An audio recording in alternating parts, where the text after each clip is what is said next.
It's my senior year. Well, it's actually the end of my senior year. I honestly can't say high school was terrible. I definitely did a lot. Some things I loved, other things I deeply regret.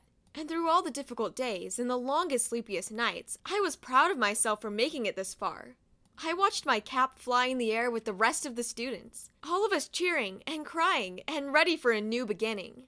The grad party went out in a blur. My friends and I all burned out homework assignments outside during a quick beach trip. We talked about all the crazy things that had happened over the last 4 years and started talking about what was to come. Everyone agreed I definitely had the most to worry about. I was going to college in a different country, and I could only bring so much with me.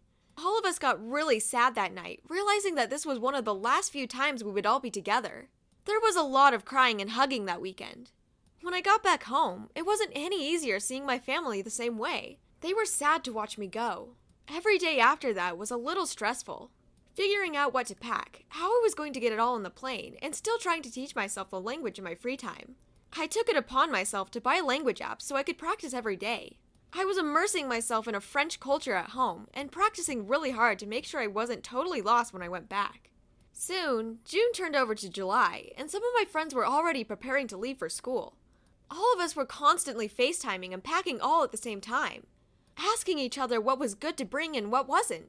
I was spending as much time as I could with them as possible. We all went out together on girls' nights, had sleepovers, hung out all day. And then, soon enough, August rolled around, and Casey was the first to head off. Soon it was Bryn, and then it was Angie. I felt a little piece of me come apart every time I had to say goodbye to any of them. I was next.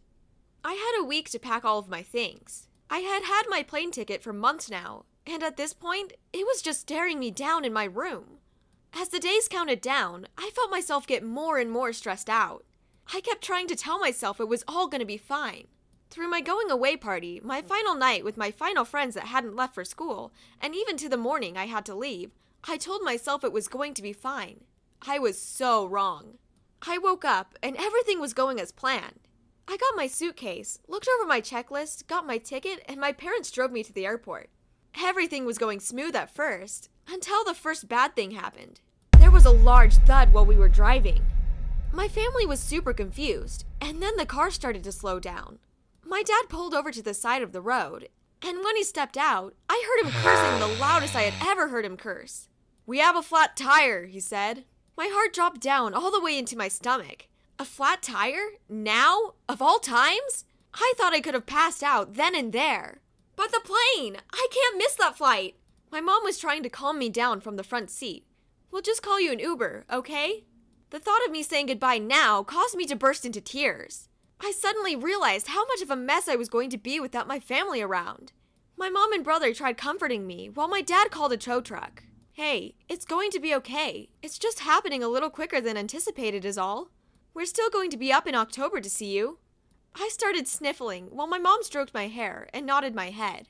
She went ahead and called the Uber, and my brother was giving me a side hug, telling me how awesome I was going to be to all of his friends when he told them I live in Paris. It made me feel a bit better. After a little while, the Uber came for me. We transferred all my stuff, and I said my goodbye to my family. I ended up in the tightest group hug I had ever been in. That was probably an exaggeration, but it might as well have been. I got in the Uber. The ride was pretty silent. I was too lost in thought to talk.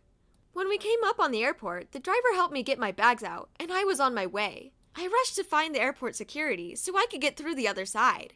When I made it, I felt lucky in realizing the line in front of me was pretty short. As I was putting all of my things on the belts to be looked through, I got ready to get my ticket out, just to realize it wasn't there.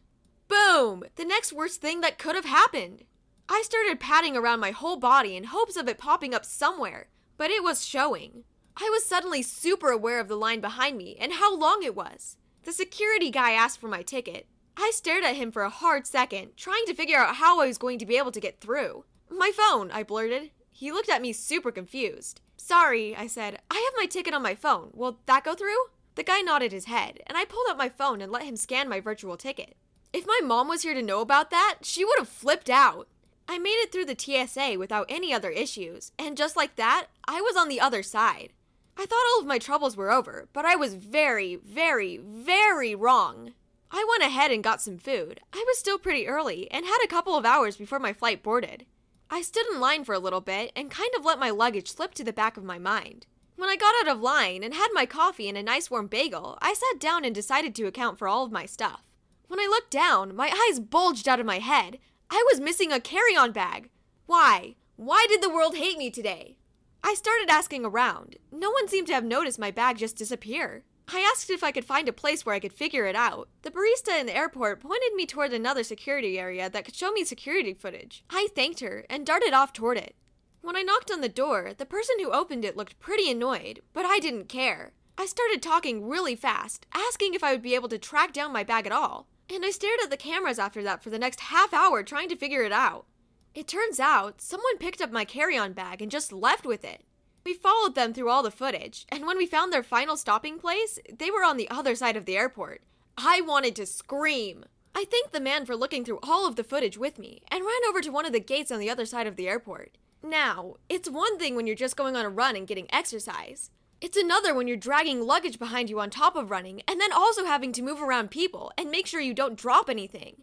I was barely halfway toward the gate I was looking for, and I was practically winded.